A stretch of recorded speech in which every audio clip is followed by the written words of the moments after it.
Mongol dog! Cut them down!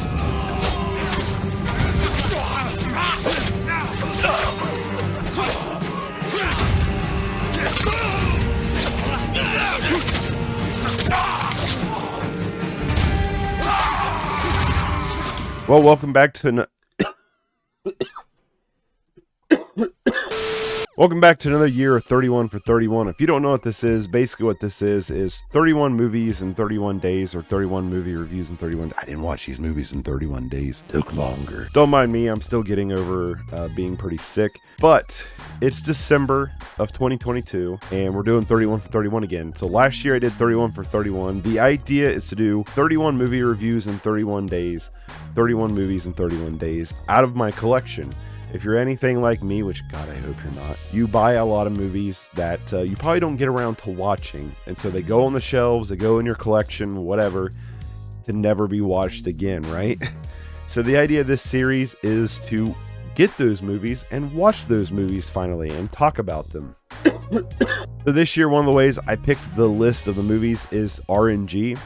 I went through my shelves, found all the movies that I haven't watched yet or haven't watched that aren't going to be in a video later down the road, put them into a list, RNG'd, and then this is our list for this year.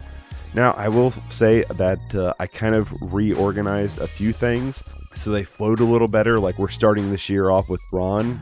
We're ending also with something.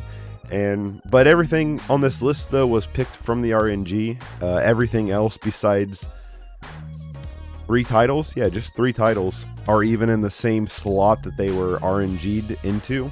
I hope you'll enjoy this year's a lot of movies. I think it picked some really cool titles, so I'm pretty excited to talk about them. Enjoy. I figured since we ended last year's 31 for 31 with Akira Kurosawa, it only seemed fitting to open up this year with Akira Kurosawa. 1985's Ron was gifted to me last year for Christmas from a close friend in this beautiful 4K steelbook. But I gotta be honest, when it comes time to finding like 2.5 hours, 2 hours and 40 minutes to watch a samurai epic that I know my wife is not gonna have much interest in, it becomes a little hard to find that time.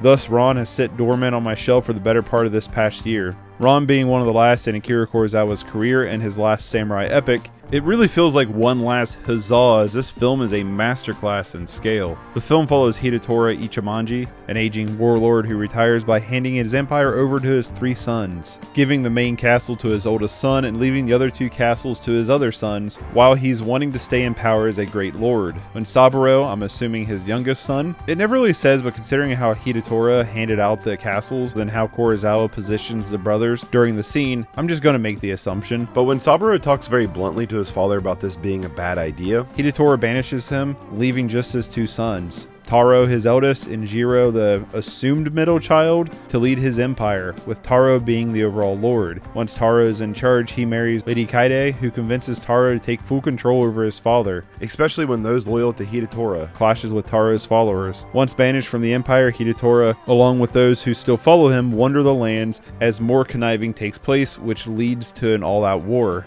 This might be one of Kurosawa's most brutal films, as there's some truly horrific battles and some surprisingly gruesome gore as well. His patience to just let you linger on these brutal moments felt raw compared to other Kurosawa's films that don't show you as much of the aftermaths of the war, but considering the film's story is cause and effect of bloodshed, especially that was shed during Hideo's rise to power, it's fitting as it builds to Hideo's mental deterioration that you see during the course of the film, as he is haunted by his past actions and even punished for them in a way. His actions ripple throughout his bloodline like a plague once Hideo tries to pass off control, letting go the chaos into hands he can no longer manage. While yes, there's marvelous action set pieces that I will talk about here in a minute, this is foremost a story of regret, a human story of remorse and grief, a story of vengeance and wrath. There's a lot of elements here that's apparently an adaptation of Shakespeare's King Lear, which I know nothing about. Hideo is a fascinating character with a deep history who has influenced the entire world around him, rather it be good or bad. You watch this man go from being a well-respected and feared leader to a groveling, mentally unstable man who becomes a ghost of himself, even losing his skin tone, becoming a frail, pale imitation of himself. You see those affected by him either watch with pity as he falls apart, or watch them struggle to strive to power that he left vacant. Or you watch them in his weakened state try to pray for their own revenge on the violence he left in their wake in the past. Every character is clearly defined and is established in their motives, and each actor brings a great performance to cement their characters in this story. The production of this movie might be the most mind-blowing thing about it though.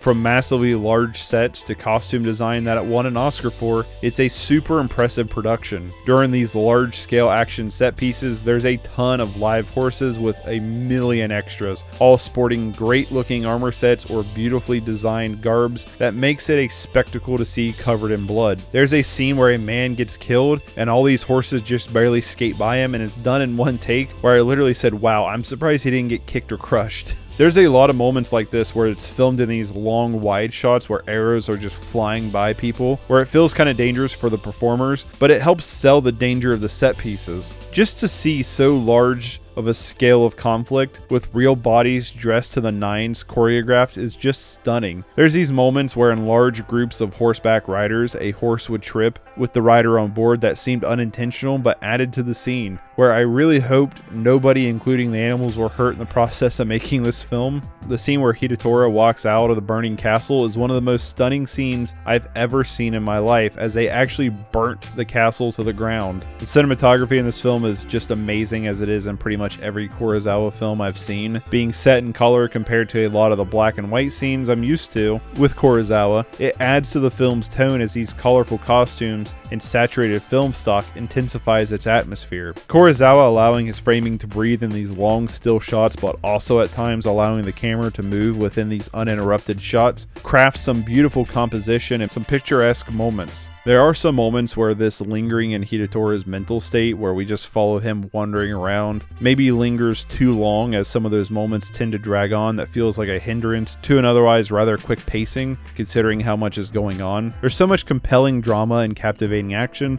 that there's not very many moments that feel like they drag, but there was a couple of times I thought to myself where I wish we would move on to the next scene, where the wandering or babbling didn't seem to add much extra to what was already presented. There's also a scene towards the end where a large army is gathering and a group of horseback riders come in and someone drops their sword. It seemed like a mistake, but I found it to be pretty humorous.